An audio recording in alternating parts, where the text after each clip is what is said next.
मांगे नावन केवट आना मांगे नाथ केवट आना मांगे नावन केवट आना मांगे नावन केवट आना कहीं तुम्हार मरम में जाना कहीं तुम्हारे मरम में जाना कहीं तुम्हार मरम में जाना कहीं तुम्हारे मरम में जाना मांगे नावन के वटाना मांगे नावन केवट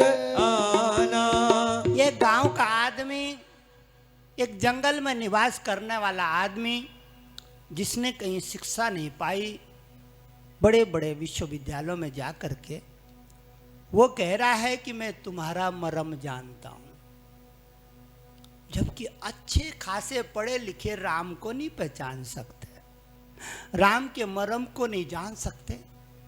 एक गांव का छोटा आदमी, अनपढ़ आदमी, गरीब आदमी, जंगल में रहने वाला, मजूरी करने वाला, वो खड़ा होकर कहता है मैं जानता हूं,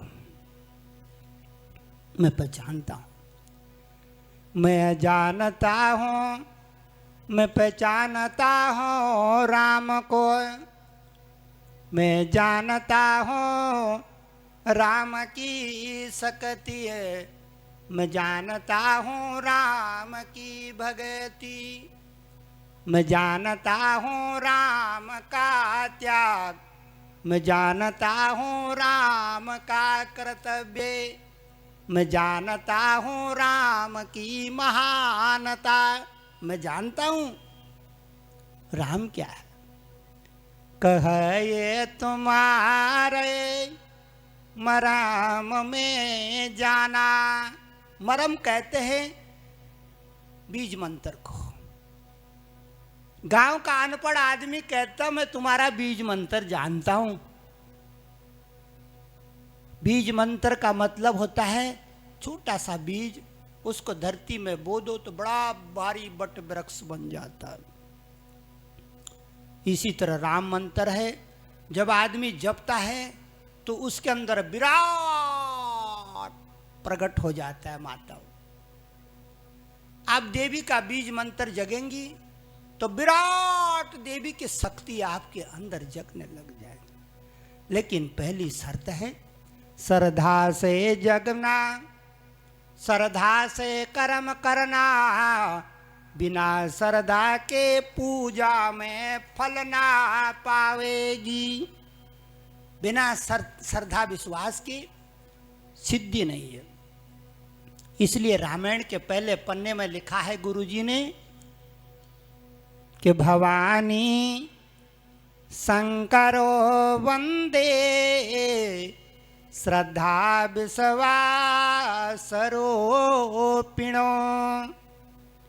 याभ्याम बिना न पश्यन्ति सिद्धा स्वांतास्तमीश्वरम।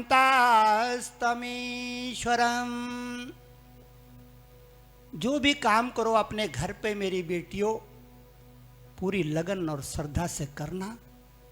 टाल बराई का काम शैतान का। टाल बराई से की गई सेवा फल नहीं देती है। कुछ भी करो टूट के करो बिटिया, ये जीवन दोबारा नहीं मिलेगा।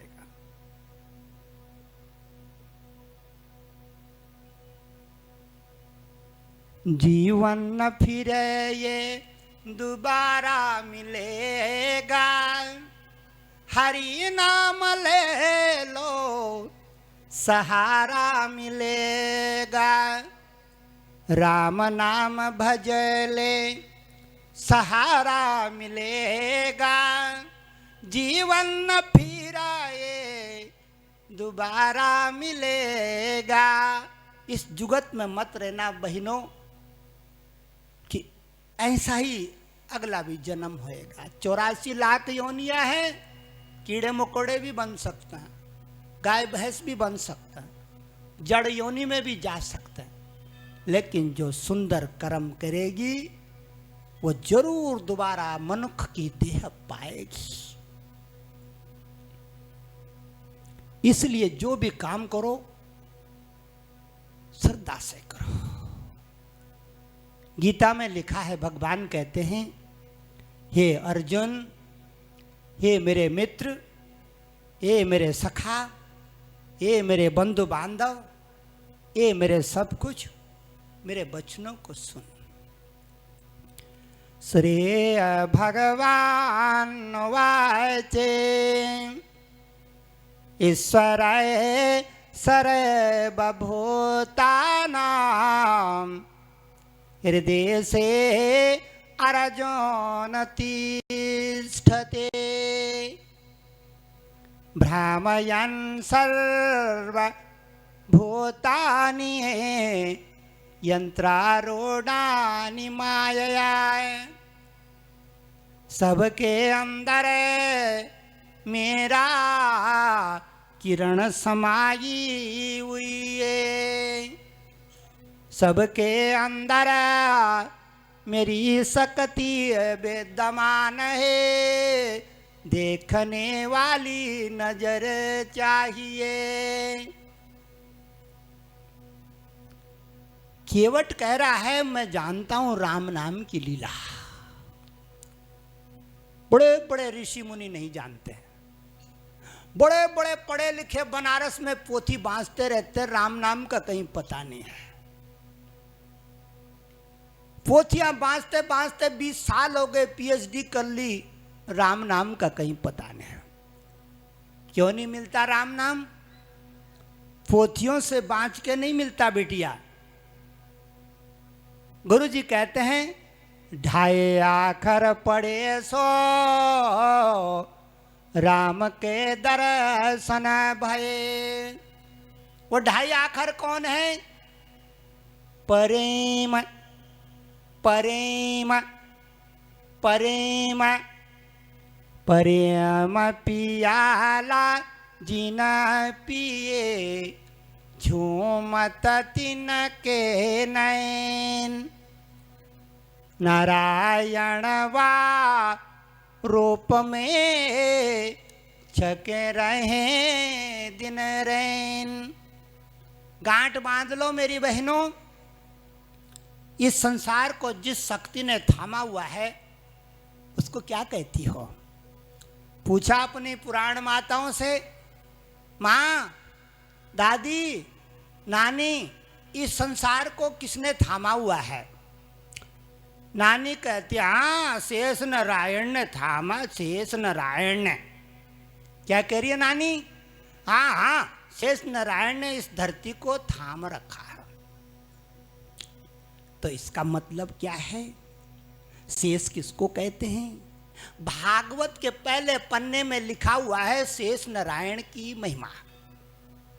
व्यास जी कहते हैं, निशेष शेष मुख गीते कथे कपाना, प्रेम प्रकाश कृताये शरणाम गतोस्मि। ये शेष नारायण प्रेम का रूप है, प्रेम का स्वरूप है। आपके घरों में अन्न हो, धन हो, सब कुछ हो, अगर प्रेम नहीं हो तो क्या करेगी बिटिया? ठन ठन गोपाल काटती रहे घास, काटती रहे लकड़ी, बांधती रहे गाय, बांधती रहे भैंस। जो असल चीज है वो तो है ही नहीं घर में। जो अमृत तो घर में है ही नहीं, हीरा जवाहरात रतन तो है ही नहीं। तो इस धरती को किसने थामा हुआ है? प्रेम रूपी, भागवत कहता है, प्रेम रूपी नारायण ने इस धरती को थामा हुआ है अपने फणों में। बिना प्रेम के सारा संसार सूना।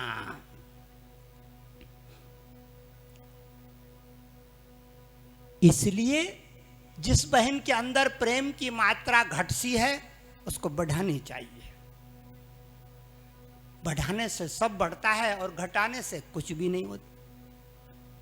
प्रेम की लीला अपरम पार, प्रेम की माया अपरम पार।